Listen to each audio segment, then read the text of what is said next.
जय हिंद साथियों, आप सभी का पुनः स्वागत करता हूं ज्ञानपीठ जीके पॉइंट के इस यूट्यूब चैनल पर। दोस्तों आइए शुरू करते हैं यूपी टेट 2026 परीक्षा के लिए साइंस का एक और नया मॉक टेस्ट। इसमें हम अभ्यास करेंगे साइंस के 30 प्रश्नों का। तो चलिए शुरू करते हैं आज का मॉक टेस्ट। पहला प्रश्न क्या कहता है आपके स्क्रीन पर? पहला प्रश्न है, न्यूटन की गति के प्रथम नियम को और किस नाम से जाना जाता है? दोस्तों हमको बताना है कि न्यूटन की जो गति के जो 3 मुख्य नियम है उसमें से जो पहला नियम है उसको क्या कहा गया। सही जवाब होगा आपका ऑप्शन बी, इसे लॉ ऑफ इनर्शिया कहा जाता है, जड़त्व का नियम कहा जाता है। न्यूटन के प्रथम नियम के अनुसार क्या है कि कोई वस्तु अगर विराम अवस्था में है तो विराम अवस्था में रहेगी, अगर गति कर रही है तो गति करती रहेगी जब तक उस पर कोई बाहरी बल ना लगे। तो मतलब कहने का, अगर कोई वस्तु अपनी मतलब न्यूटन ने बताया कि हर एक वस्तु अपनी प्रारंभिक अवस्था बनाए रखना चाहती है। ठीक है, तो इसने पहले नियम में क्या बताया कि कोई वस्तु यदि रुकी हुई है तो रुकी हुई रहेगी, अगर गति कर रही है तो गति करती रहेगी जब तक उस पर कोई बाहरी बल ना लगाया जाए, और इसी नियम को कहा गया जड़त्व का नियम। तो इसका सही आंसर है आपका ऑप्शन बी, न्यूटन की गति के प्रथम नियम को जड़त्व का नियम कहा जाता है। ठीक है दोस्तों न्यूटन के बारे में बता दूं, इनकी किताब आपके एग्जाम में आती है प्रिंसिपिया। तो कभी क्वेश्चन आपके एग्जाम में पूछा जाए कि न्यूटन ने जो अपने गति के नियम लिखे हैं वो कौन सी पुस्तक में लिखे हैं, तो प्रिंसिपिया में लिखे हैं। क्लियर, याद रखना। तो इसका सही आंसर होगा जड़त्व का नियम। अगला प्रश्न, निकट दृष्टि दोष को दूर करने के लिए किस लेंस का उपयोग किया जाता है? तो दोस्तों निकट दृष्टि दोष, जिसको क्या बोलते हैं, हम मायोपिया बोलते हैं। निकट दृष्टि दोष को हम दूर करने के लिए क्या काम करेंगे, हम अवतल लेंस का उपयोग करेंगे। ऑप्शन बी आपका सही जवाब है, अवतल लेंस। ठीक है, निकट दृष्टि दोष में क्या होता है कि दूर की वस्तु तो साफ नहीं दिखती, ये ध्यान रखना, उल्टा चलता है। दूर की वस्तु साफ नहीं दिखेगी लेकिन जो पास की वस्तु होती है वो साफ दिखती है। इसमें क्या होता है कि आपकी आंखों में जो रेटिना होता है, रेटिना पे प्रतिबिंब बनता है, लेकिन जब आपको मायोपिया हो जाएगा तो प्रतिबिंब रेटिना पर ना बनकर, ये रेटिना है और ये दो किरणें आ रही हैं, तो रेटिना पर ना बनकर ये रेटिना के आगे बन जाता है, यहाँ बन जाता है इस जगह पे। ठीक है, तो ये स्थिति होती है निकट दृष्टि दोष की। और निकट दृष्टि दोष जो होता है इसमें प्रतिबिंब रेटिना के आगे बनता है। फिर इसके उपचार के लिए कौन सी लेंस का उपयोग करेंगे, तो हम करेंगे अवतल लेंस। अवतल लेंस जो होता है ये अपसारी होता है, अपसारी। ठीक है, ये जरूर आप ध्यान रखना, अपसारी लेंस होता है। अपसारी होने के साथ क्या काम करता है, ये प्रकाश किरणों को थोड़ा प्रसारित कर देता है और वो किरणें कहाँ तक पहुँच जाती हैं, रेटिना तक पहुँच जाती हैं, जिससे स्पष्ट प्रतिबिंब हमको दिखने लगता है। क्वेश्चन पे लौटता हूँ, हमसे पूछा गया था निकट दृष्टि दोष को दूर करने के लिए कौन से लेंस का उपयोग करेंगे। आपका ऑप्शन बी सही है, अवतल लेंस का उपयोग करेंगे। ठीक है, याद रखिएगा। और दूरदृष्टि दोष के लिए उत्तल लेंस होता है। अगला प्रश्न, समुद्र की गहराई मापने के लिए किस यंत्र का प्रयोग किया जाता है? तो दोस्तों समुद्र की गहराई मापने के लिए हम प्रयोग करते हैं फेदोमीटर का। ऑप्शन बी आपका सही जवाब, फेदोमीटर।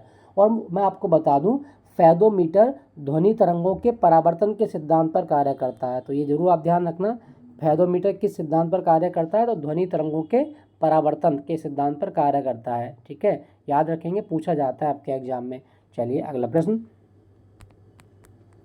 क्या कहा गया, पर्वतों पर पानी 100 डिग्री सेल्सियस से कम ताप पर क्यों उबलने लगता है? दोस्तों आप जानते हैं जब भी ऊंचाई बढ़ती है, ऊंचाई बढ़ने पर वायुमंडलीय दाब कम हो जाता है, और जब वायुमंडलीय दाब कम होगा तो पानी का क्वथनांक क्या होगा, कम हो जाएगा। तो हमको वही बताना है कि पर्वतों पर जो पानी है वो 100 डिग्री सेल्सियस ताप से कम ताप पर इसलिए उबलने लगता है क्योंकि वायुमंडलीय दाब कम हो जाता है, और वायुमंडलीय दाब कम होने से क्या होगा, क्वथनांक गिर जाता है। ठीक है, याद रखना। तो जनरल स्थिति में पानी का जो क्वथनांक है, जो बॉइलिंग पॉइंट है, वो कितना होता है, 100 डिग्री सेल्सियस होता है। और ये क्वेश्चन यूपी SSC स्टेनो के एग्जाम में पूछा गया था कि पानी जो बॉईल करता है वो कितने डिग्री सेल्सियस ताप पर करता है। तो आपका आंसर होगा 100 डिग्री सेल्सियस ताप पर पानी उबलने लगता है। अगर 100 डिग्री सेल्सियस की हम बात करें तो ये केल्विन में कितना होगा, तो ये होगा 373.15 केल्विन, ये भी आप ध्यान रखना। ठीक है, और ये फ़ारेनहाइट में कितना होगा, तो 212 डिग्री फ़ारेनहाइट। ठीक है, याद रखिएगा। तो पर्वतों पर पानी 100 डिग्री सेल्सियस कम ताप पर इसलिए उबलने लगता है क्योंकि वायुमंडलीय दाब कम हो जाता है। आपका सही आंसर आपका ऑप्शन ए। अगला प्रश्न, परम शून्य ताप कितना होता है? तो एब्सोल्यूट जीरो टेम्परेचर के बारे में हमसे पूछा गया है।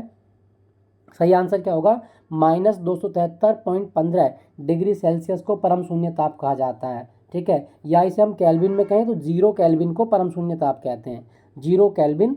ठीक है, ध्यान रखना, परम शून्य ताप क्या होता है? जब पदार्थ के अणुओं की गति बिल्कुल रुक जाए, पदार्थ के अणुओं में गति होना बंद हो जाए, तो जिस ताप पर वो गति बंद होती है उसी को बोलते हैं एब्सोल्यूट जीरो टेम्परेचर, और ये 0 डिग्री केल्विन होता है या फिर -273.15 डिग्री सेल्सियस होता है। ध्यान रखना, पूछा जाता है 0 केल्विन, इसको भी परम शून्य ताप बोलते हैं, और -273.15 डिग्री सेल्सियस को भी परम शून्य ताप कहा जाता है। क्लियर दोस्तों, याद रखिएगा।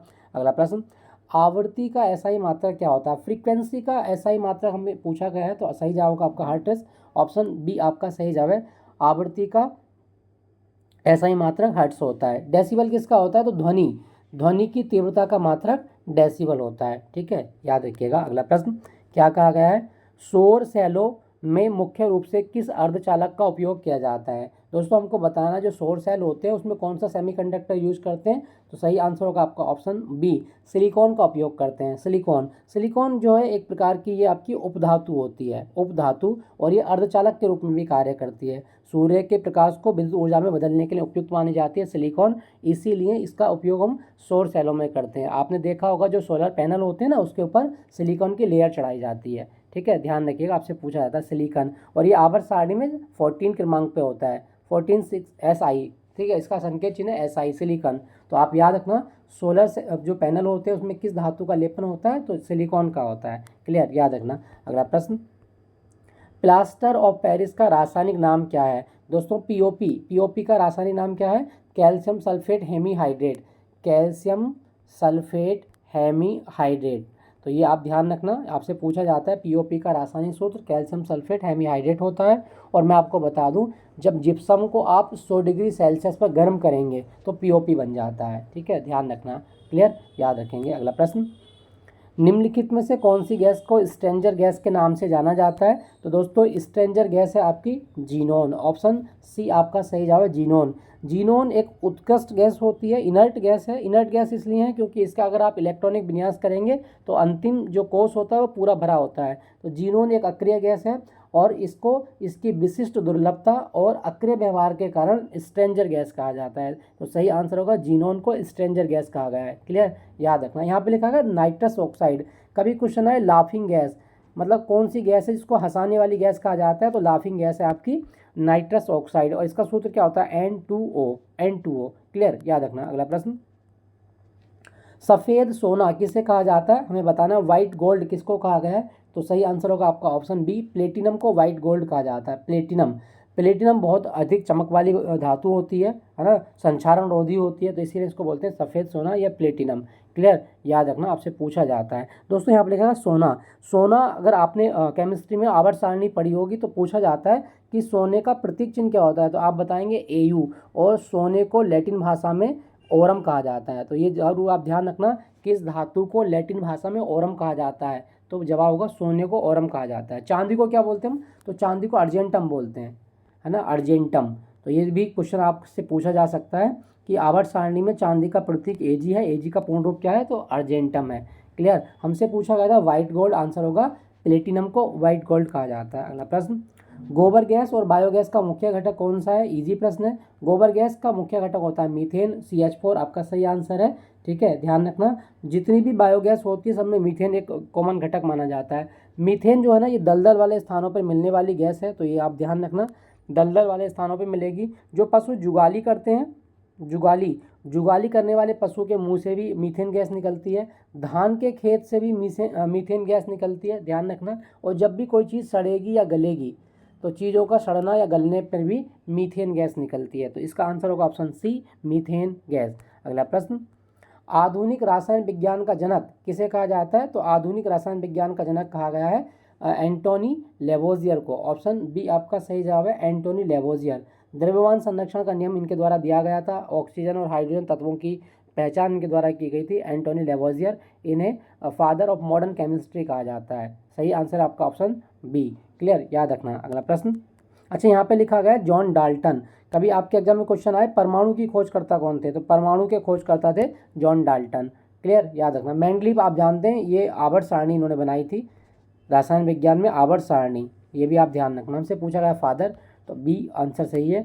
अगला प्रश्न, मानव शरीर में विटामिन ए मुख्य रूप से कहाँ संचित होता है। तो विटामिन ए जो स्टोरेज होती है वो कहाँ पे होती है, लीवर में, यकृत में होती है। ऑप्शन बी आपका सही जवाब है लीवर। याद रखना मानव की सबसे बड़ी ग्रंथि है लीवर, ये पूछा जाता है आपके एग्जाम में।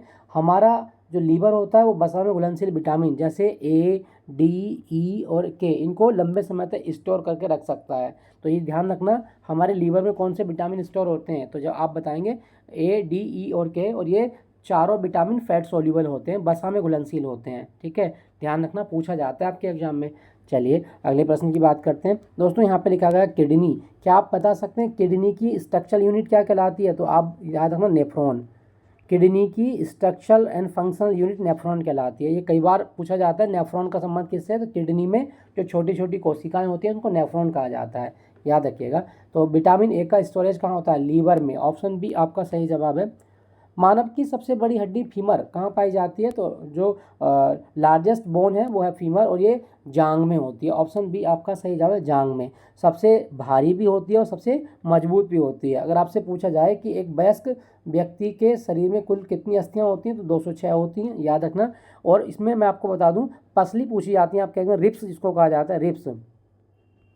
अगर कुछ कभी क्वेश्चन आए कि मानव में कि पसलियों की संख्या कितनी है, तो 24 होती है। और फेस में मानव के चेहरे में कितनी हड्डियां होती हैं, तो 14 होती हैं। आपने गाना भी सुना होगा, 14वीं का चांद हो या आफ्ताब हो, खुदा की कसम तुम बहुत लाजवाब हो। तो वो जो 14वीं का चांद है ना, वो उसको 14 इसीलिए कहा जाता है क्योंकि उसके जो चेहरे में हड्डियां हैं ना वो 14 होती हैं। अगर 14 में से एक भी हड्डी कम होगी तो आपके चेहरे की जो बनावट है वो बिगड़ जाएगी। ठीक है, क्वेश्चन में लौटता हूँ। कहा गया था सबसे बड़ी हड्डी कौन सी है, तो फीमर, जांग में पाई जाती है। क्लियर, याद रखना। अगला प्रश्न, पेस मेकर का संबंध किस अंग से है। पेस मेकर आप जानते हैं, पेस मेकर ना एक इलेक्ट्रॉनिक डिवाइस होती है जो जब आपकी जो हृदय की धड़कन है या हृदय सही रूप से पंप नहीं करता, तो हृदय की धड़कन को पंप करने के लिए पेस मेकर लगाया जाता है, और ये हृदय से संबंधित है। आंसर होगा आपका ऑप्शन सी, हृदय। क्या आप जानते हैं हृदय का अध्ययन क्या कहलाता है, कार्डियोलॉजी। कभी आपके एग्जाम में क्वेश्चन आए कि हृदय का अध्ययन क्या है, तो कार्डियोलॉजी। और मानव के हृदय में कितने चैम्बर होते हैं, तो 4 चैम्बर होते हैं, 4 चैम्बर। ठीक है, ये इस तरह का मान लीजिए हृदय, ये ऊपर के होते हैं auricle, left auricle, right auricle, और ये होते हैं वेंट्रिकल। ठीक है, ध्यान रखना, आलिंद और निलय इसको कहा जाता है। तो मानव के हृदय में कितने चैम्बर होते हैं, तो 4 चैम्बर। और मानव का हृदय 1 मिनट में 72 बार धड़कता है, 72 बार। ठीक है, ध्यान रखना। लेकिन बाबू को देख के 120 बार धड़कता है। अगर आप किसी को देख लें एकदम बाबू को अपने सामने, तो आपकी धड़कन बढ़ जाएगी। तो वो है आपका 1 मिनट में 72 बार। अच्छा, कभी क्वेश्चन आए कि हृदय की एक धड़कन कितने सेकंड में बनती है, तो आप बताएंगे 0.8 सेकंड का समय लगता है एक धड़कन बनने में। ध्यान रखना, पूछा जाता है। तो हृदय का अध्ययन कार्डियोलॉजी कहलाता है। ठीक है, और पेस मेकर का संबंध जो है आपका वो हृदय से है। क्लियर, याद रखिएगा। अगला प्रश्न, रक्त का थक्का जमाने में कौन सी रक्त कोशिकाएं मदद करती हैं, तो आपको बताना है कि वे कौन सी ब्लड सेल हैं जो क्लॉटिंग करती हैं ब्लड की। सही आंसर होगा आपका प्लेटलेट, और ऑप्शन सी आपका सही जवाब प्लेटलेट। चोट लगने पर प्लेटलेट, जिनका दूसरा नाम क्या है, थ्रोम्बोसाइट, रक्त का जाल बनाकर खून को बहने से रोक लेती हैं। और मैं आपको बता दूं एक प्रोटीन भी यहाँ काम करता है जिसका नाम है फाइब्रिनोजन। तो कभी क्वेश्चन आए कि रक्त का थक्का बनाने में कौन सा प्रोटीन काम करता है, तो फाइब्रिनोजन। ठीक है, ये एक प्रकार का ग्लाइकोप्रोटीन होता है। और यहाँ पे कौन से आयन होंगे, कैल्शियम के आयन भी काम करते हैं। रक्त का थक्का बनाने में कैल्शियम आयन और फाइब्रिनोजन दोनों काम करते हैं। अगला प्रश्न, और मैं ये बताना चाहूँगा दोस्तों, अगर आपके एग्जाम में क्वेश्चन आए कि मानव को रोगों से लड़ने की क्षमता कौन सी रक्त कणिका या कोशिका देती है, तो WBC। WBC वो कोशिकाएं होती हैं जो हमारी बॉडी में एंटीबॉडी प्रोडक्शन के लिए जानी जाती हैं, रोगों से लड़ने की क्षमता हमको देती हैं। ठीक है, RBC आप जानते हैं, RBC हमारे बॉडी में ब्लड की कमी को पूरा करती हैं। क्लियर, याद रखना। तो रक्त का थक्का बनाने में प्लेटलेट काम करती हैं। अगला प्रश्न, मलेरिया रोग किस परजीवी के कारण होता है। दोस्तों मलेरिया जो है एक परजीवी होता है जिसका नाम है प्लाज्मोडियम। तो प्लाज्मोडियम पैरासाइट, इसके द्वारा मलेरिया फैलता है। और मैं आपको बता दूं ये जो था वो किसने बताया था, तो एक व्यक्ति थे अल्फोंस लेब्रॉन। अल्फोंस लेब्रॉन के द्वारा ये बताया गया कि जो मलेरिया है वो एक पैरासाइट के द्वारा फैलता है। और उस पैरासाइट का नाम क्या है, उसका नाम है प्लाज्मोडियम।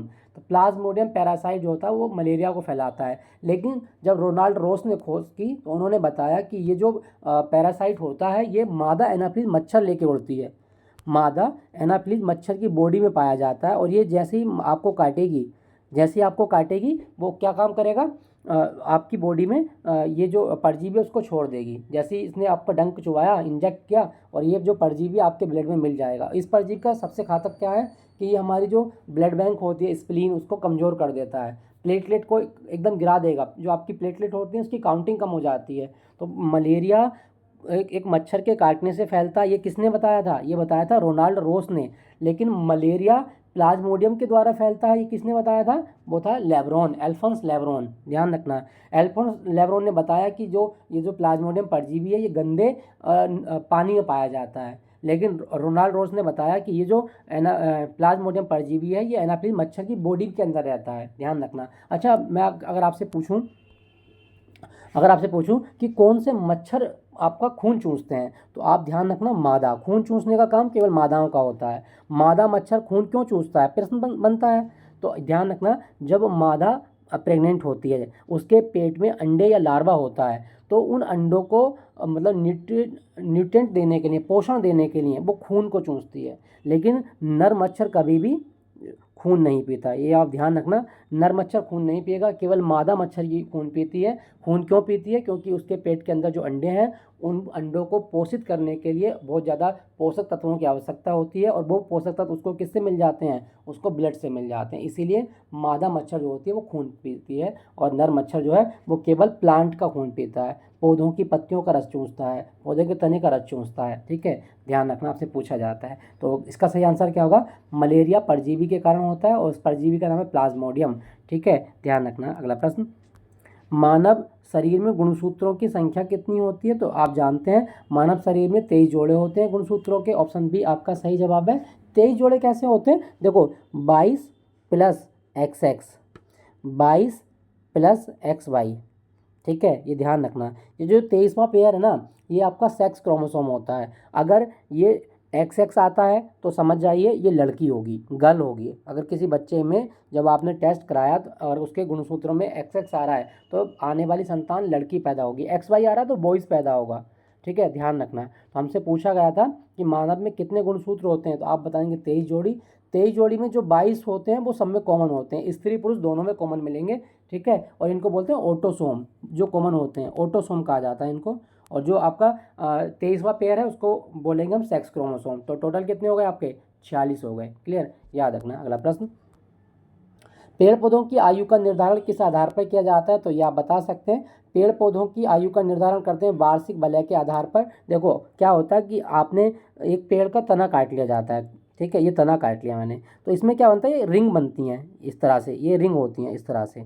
ठीक है, ये रिंग को ही हम काउंट करते हैं। जैसे ये मैंने एक तना बनाया और यहाँ पर रिंग बनेंगी बहुत छोटी छोटी इस तरह से। इन रिंग को हम देख लेंगे सूक्ष्मदर्शी से। तो जितनी संख्या होगी, जैसे 1 2 3 4 5 6 7 8 9 10, माना इन रिंग की संख्या आई 10, ये 10 रिंग है, तो पेड़ की आयु कितने साल हो गई? 10 साल हो गई। तो वार्षिक वलय बनती है। ऐसा कहा जाता है कि पेड़ के तने में हर साल में एक रिंग बनेगी, और जितने रिंग होंगी उतने साल पेड़ की आयु होती है। तो पेड़ पौधों की आयु का निर्धारण वार्षिक वलयों की संख्या गिनकर किया जाता है। ऑप्शन बी आपका सही जवाब है। अगला प्रश्न, जड़ के स्थान पर मूलाभास अर्थात राइजोइड किस वर्ग के पौधों में पाया जाता है? तो सही जवाब क्या होगा? इसका सही जवाब होगा ब्रायोफाइटा में पाया जाता है। आपका ऑप्शन सी आपका सही जवाब। ब्रायोफाइटा एक ऐसे पौधों का समूह है जो जल और थल दोनों में रह सकते हैं। इसमें वास्तविक जड़ें नहीं होती, बल्कि जड़ों की तरह काम करने वाले धागेनुमा राइजोइड पाए जाते हैं। तो ये आप ध्यान रखना। पादप जगत का उभयचर किसको कहा गया है? तो ब्रायोफाइटा को पादप जगत का उभयचर कहा जाता है। पादप जगत का उभयचर ब्रायोफाइटा। क्लियर, याद रखना, पूछा जाता है आपके एग्जाम में। और यहाँ मैं आपको एक बड़ी इंटरेस्टिंग चीज़ बताता हूँ। कभी आप पढ़े होंगे क्रिप्टोगैम क्या होता है? Cryptogams, cryptogams. तो कभी आपके एग्जाम में आए क्रिप्टोगैमस क्या है, तो आप ध्यान रखना, ऐसे पौधे जिसमें ना तो फूल आते हैं, ना ही बीज आते हैं, और ना ही जननांग विकसित होते हैं, उनको बोलते हैं क्रिप्टोगैमस। ये कई बार एग्जाम में पूछा जाता है, क्रिप्टोगैमस पौधे कौन से होते हैं? ऐसे पौधे जिसमें ना तो फूल होते हों, जिसमें ना ही बीज होते हों, ना ही उनमें जननांग होते हों, उनको बोलते हैं क्रिप्टोगैमस। ठीक है, ध्यान रखना, पूछा जाता है। हमसे पूछा गया था राइजोड किस में पाया जाता है, तो ब्रायोफाइटा में राइजोड पाया जाता है। क्लियर, याद रखिएगा। अगला प्रश्न, तंबाकू की पत्तियों में कौन सा हानिकारक एल्कलॉइड पाया जाता है? आप जानते हैं तंबाकू की पत्ती में मिलता है क्या? निकोटीन। ऑप्शन बी आपका सही जवाब है, निकोटीन। ठीक है, नशीला पदार्थ होता है और जो हमारे तंत्रिका तंत्र होता है, नर्वस सिस्टम होता है, उसको प्रभावित करता है। ध्यान रखना, तंबाकू की पत्तियों में निकोटीन पाया जाता है। और मैं आपको बता दूं, दुनिया में सबसे पहला जो जैविक वायरस मिला था वो था टोबैको मोज़ेक वायरस। सबसे पहला वायरस जो खोजा गया वो तंबाकू की पत्तियों में खोजा गया था। और किसने खोजा था? इवानो बस्की ने खोजा था, इवानो बस्की। ध्यान रखना। तो कहाँ पे खोजा था? तंबाकू की पत्तियों में। और तंबाकू की पत्तियों में क्या होता है? निकोटीन होता है। अगला प्रश्न, अदरक। अदरक पौधे का कौन सा रूपांतरित भाग है? मैंने कई बार आपको पढ़ाया है नोड और इंटरनोड, आप ध्यान रखना, नोड और इंटरनोड। अगर किसी सब्जी में आपको उसकी आँख निकलती हुई दिखाई दे रही है, जैसे आलू देखा होगा उसकी आँख फूट जाती है, आलू की कली खिलने लगती है। जैसे आपने देखा होगा अदरक, अदरक में भी उसकी आँख बनने लगती है, कली खिलने लगती है। प्याज देखा होगा आपने, रखी रखी वो हरे रंग की, उसमें कली बन जाती है ना। और लहसुन देखा होगा आपने, हल्दी देखी होगी आपने। तो जब भी किसी सब्जी में नोड या इंटरनोड, उसी को जो आँख बनती है उसको नोड इंटरनोड बोलते हैं, अगर वो विकसित हो रहा है तो वो तना है। क्या है वो? तना। प्रकंद इसको कहा जाता है, राइजोम इसको कहा जाता है। तो आप ध्यान रखना, अदरक तने का रूपांतरित भाग होता है। ठीक है, पूछा जाता है आपके एग्जाम में। चलिए अगला प्रश्न, पौधों में खैरा रोग किसकी कमी के कारण होता है? तो खैरा मेनली धानों में होता है। ठीक है, तो ये आप ध्यान रखना। और ये किसकी कमी होती है? ये जिंक की कमी से होता है। जिंक पौधों में या धान के जो खेती होती है उसमें जिंक की कमी से उसकी पत्तियां पीली पड़ जाती हैं, सूखने लगती हैं, इसको खैरा बोलते हैं। खैरा रोग जिंक की कमी से होता है, ध्यान रखना। अगर कभी क्वेश्चन आए कि पौधों के लिए प्राइमरी पोषक तत्व कौन से हैं, तो आप बताएंगे NPK। किसी फसल के लिए सबसे प्राथमिक पोषक नाइट्रोजन, फास्फोरस और पोटेशियम होता है। ठीक है, ध्यान रखना। तो खैरा रोग जिंक की कमी के कारण धान के खेतों में लगता है। अगला प्रश्न, सबसे छोटा पुष्पी पादप कौन सा है? कहने का मतलब है दुनिया का सबसे छोटा फूल कौन सा है? सही आंसर होगा बुल्फिया। ऑप्शन ए आपका सही जवाब है। दुनिया का सबसे छोटा जो फूल है वो बुल्फिया का होता है। और सबसे बड़ा फूल दुनिया में वो रैफ्लेसिया होता है। अगर आपके एग्जाम में क्वेश्चन आए कि दुनिया का सबसे बड़ा फूल कौन सा है, तो रैफ्लेसिया, और सबसे छोटा है बुल्फिया। अगला प्रश्न, अंतर्राष्ट्रीय सौर संगठन का मुख्यालय कहाँ पर है? तो अंतर्राष्ट्रीय सौर संगठन का मुख्यालय गुरुग्राम, भारत में है। ऑप्शन बी आपका सही जवाब, गुरुग्राम, भारत। अगला प्रश्न, कान्हा राष्ट्रीय उद्यान भारत के किस राज्य में स्थित है जो बाघों के लिए प्रसिद्ध है? तो सही आंसर क्या होगा? मध्य प्रदेश।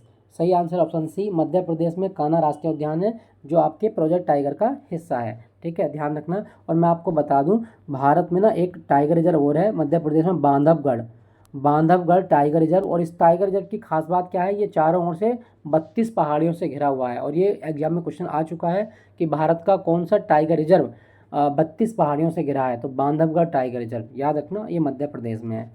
और भारत का सबसे बड़ा राष्ट्रीय उद्यान कौन सा है? अगर आपके एग्जाम में आए कि भारत का सबसे बड़ा राष्ट्रीय उद्यान, वो है हेमिस, और ये लद्दाख में है। हेमिस राष्ट्रीय उद्यान, लद्दाख।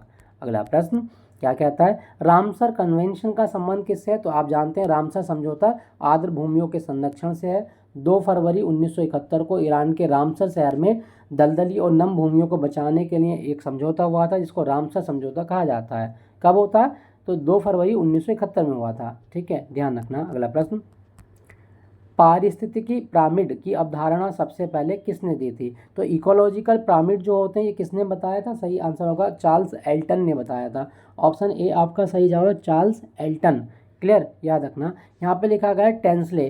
टेंसले ने कौन सा शब्द दिया था? ये आप मुझे बताइए कमेंट में लिख के। ठीक है, चलिए अगला प्रश्न, केंद्रीय प्रदूषण नियंत्रण बोर्ड CPCB का मुख्यालय कहाँ पर है? तो सेंट्रल पॉल्यूशन कंट्रोल बोर्ड, ये कहाँ पर है? सही आंसर होगा आपका नई दिल्ली। ऑप्शन बी आपका सही जवाब है, नई दिल्ली। 1974 में इसकी स्थापना हुई थी। नई दिल्ली में केंद्रीय प्रदूषण नियंत्रण बोर्ड का मुख्यालय है। अगला प्रश्न, पराबैंगनी किरणों के कारण मानव में कौन सा मुख्य रोग हो सकता है? अगर पराबैंगनी किरणें सीधी धरती पर आने लगीं तो सबसे पहले हमको होगा स्किन कैंसर, त्वचा का कैंसर होगा। ऑप्शन बी आपका सही जवाब है। ठीक है, और इसके बाद हमारी आँखों की रोशनी खराब हो सकती है, बहुत सारी चीज़ें हमको हो सकती हैं। तो आप ध्यान रखना, पराबैंगनी किरणों से हमें त्वचा का कैंसर हो सकता है। दोस्तों, अगर मैं बात करूं त्वचा के बारे में, अगर आपके एग्जाम में क्वेश्चन आए कि मानव की त्वचा में कितनी मुख्य परतें होती हैं, तो 3 परतें होती हैं। और सबसे बाहरी परत वो होती है एपिडर्मिस।